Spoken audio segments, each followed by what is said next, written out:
덴버시 원장로교회 성도 여러분 반갑습니다. 7월 30일 목요일입니다. 어제는 여러분 제네바 교회 요리 문답을 통해서 가족들과 함께 예배 드리시며 혹은 공부하시면서 말씀의 은혜 나누신 줄로 믿습니다.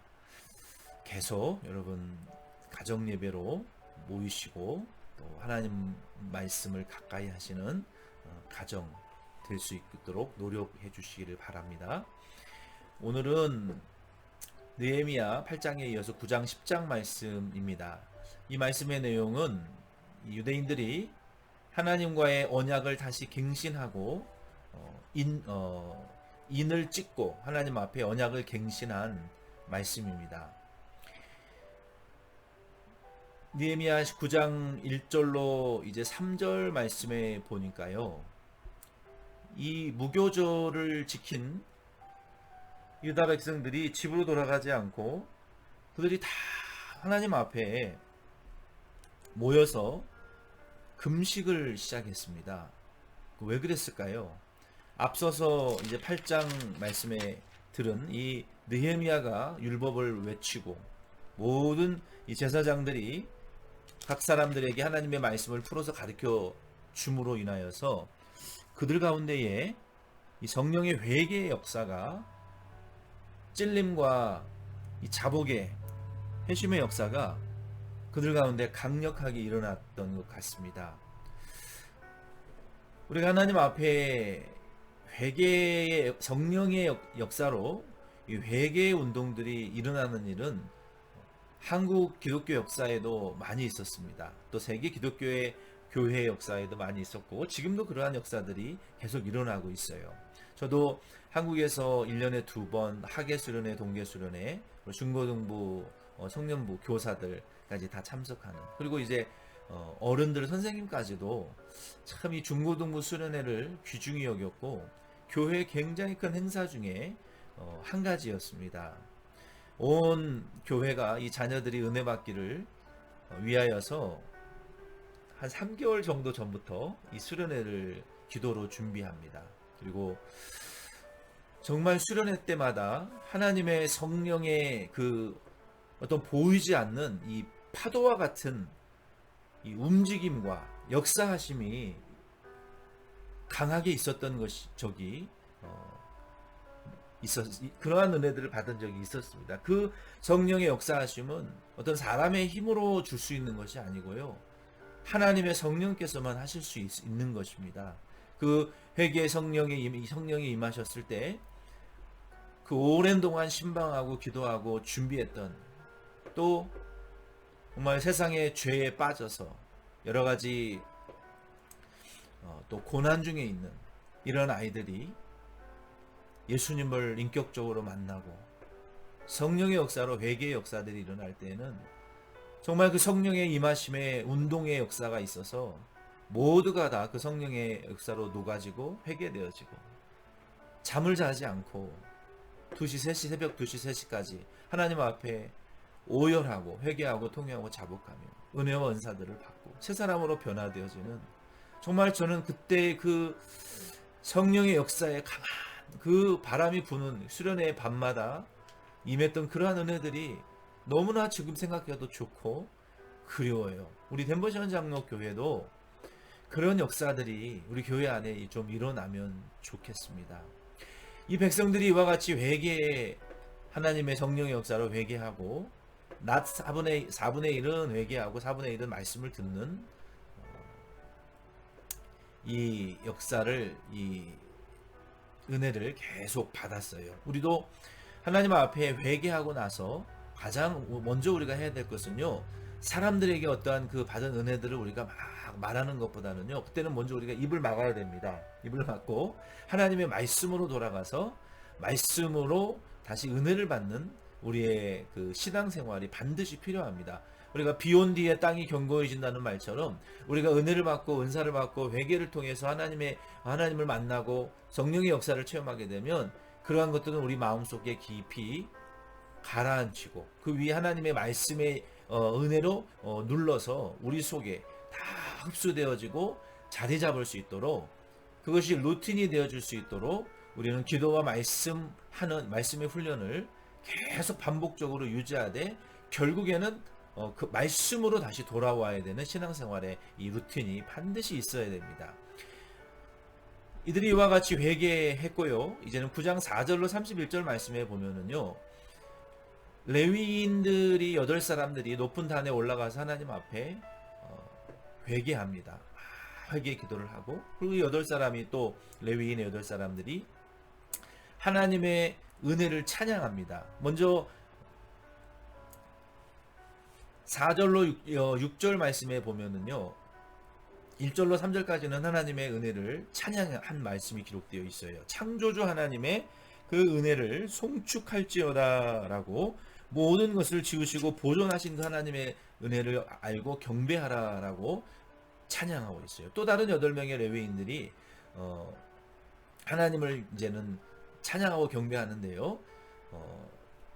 4절로 6절에 하나님의 이 창조주 하나님의 은혜를 경배하고 있습니다. 그리고 이 7절부터 27절까지는 이스라엘의 역사를 들어서 찬양하는데요. 먼저 7절로 8절에는 하나님이 아브라함을 부르시고 그 아브라함을 믿음의 조상 복의 근으로 삼으신 것을 찬양하고 있어요. 그리고 9절로 21절 말씀에는 하나님이 출애굽과 광야를 통과케 하신 그 하나님의 은혜를 찬양하고 있습니다. 그리고 22절로 27절 말씀에는 하나님이 가나안 땅을 나누어 주시고 모든 이 원수들을 물리치시고 분배하사 복 주신 하나님의 은혜를 찬양하고 있어요. 그리고 28절부터 38절 말씀에는 그들이 평강을 얻은 후에 다시 주 앞에서 악을 행함으로 주께서 그들을 원수들의 손에 버려두사 원수들에게 지배를 당하게 하시다가 그들이 돌이켜 주께 부르짖음에 주께서 하늘에서 들으시고 여러 번 주의 긍휼로 건져내시고, 이것은 그 구약의 사사기와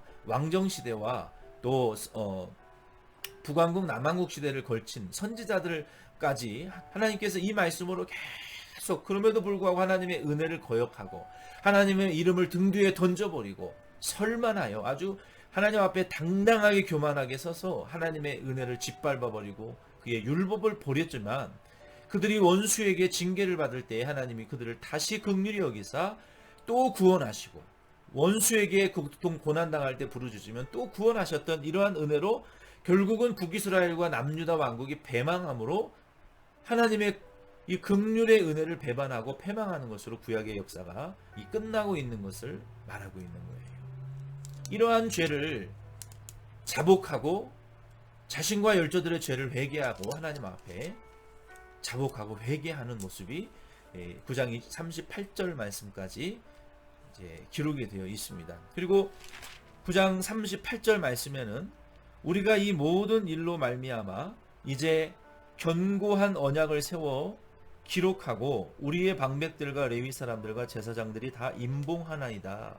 우리가 이러한 죄를 깨닫고 포로로 잡혀갔다가 돌아온 그 장본인들이니 하나님 앞에 이제는 우리가 10장 말씀의 이 언약대로 우리가 살겠다라고 각자 다 거기에 이제 도장을 찍는 것처럼 서명하는 것처럼 인준, 이 언약대로 하나님 앞에 우리가 순종하겠다라고 인준을 합니다. 거기에 맨 먼저 총독 느헤미야와 서기관 시드기야가 서명을 하고 제사장 21명이 서명을 했고요. 레위인들 17명, 백성들의 두목 44명이 거기에 다 서명을 했습니다. 그리고 10장 1절로 39절 말씀까지 총 9가지의 언약을 지키겠다라고 인준을 합니다.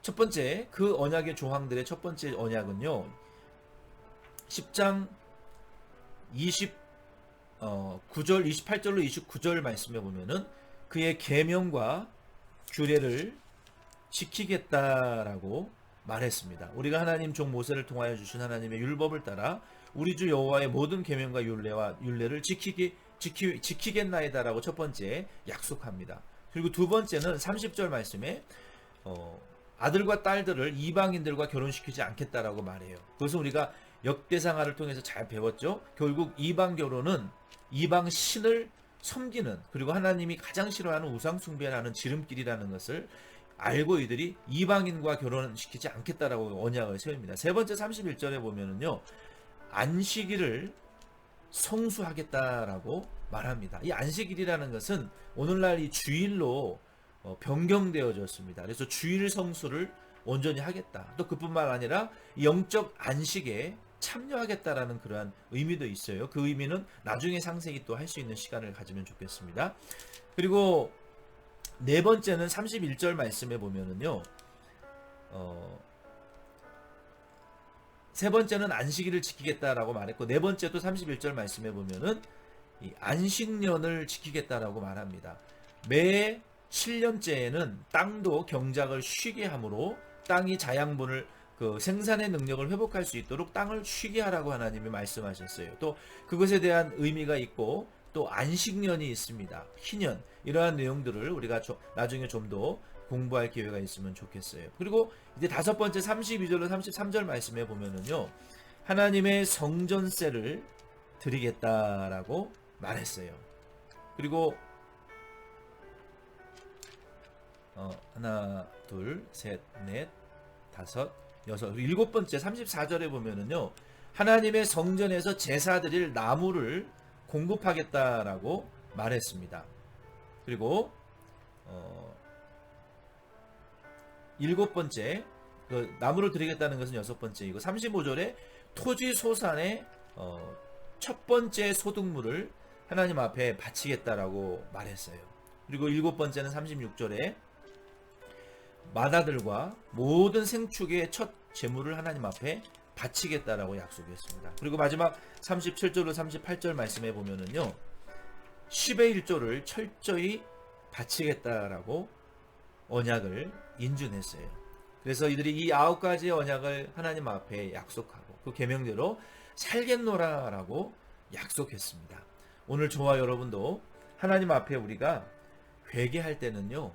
과거에 하나님이 베풀어 주신 은혜를 우리가 생각하고 감사하며 회개해야 돼요. 그리고 우리의 죄와 우리 또 내가 지은 이 죄악들을 지적으로 정적으로 의지적으로 깨달아야 돼요. 이 지정의로 회개를 해야 됩니다. 그래서 하나님 앞에 어떠한 계명을 범했는지 그리고 감정적으로 다시는 죄를 짓지 않겠다고 결단하고 깨닫고 회개하고 결단하는 이러한 회개가 필요해요. 그리고 하나님 앞에 말씀대로 하나님을 사랑하고 계명대로 하나님을 사랑하고 신령과 진정한 하나님을 예배하며 예배와 봉사로 주신 사명과 직분에 충성하겠노라라고 결단하는 이러한 회개의 절차들과 기도들이 내 기도의 내용들이 필요합니다. 그러므로 오늘 저와 여러분들 이 말씀을 통해서 우리도 회개의 내용과 은혜들을 이 말씀을 통해서 깨닫고 그렇게 실천하실 수 있는 하루가 되기를 바랍니다. 기도드리겠습니다. 하나님 아버지, 오늘 느헤미야와 이스라엘 백성들의 회개의 내용을 통하여 저희들도 하나님 앞에 하나님께서 우리에게 베풀어 주신 은혜와 사랑과 감사를 생각하며 회개하게 하여 주시고 하나님의 말씀대로 살고 계명대로 하나님을 사랑할 수 있도록 기도하는 덴버시온 장로 교회와 우리 모든 성도들 되게 축복하여 주시옵소서. 예수님의 이름으로 기도드립니다. 아멘. 여러분 수고 많이 하셨습니다. 오늘은 내용이 조금 길었지만 이해해 주시기를 바랍니다. 내일 만나요.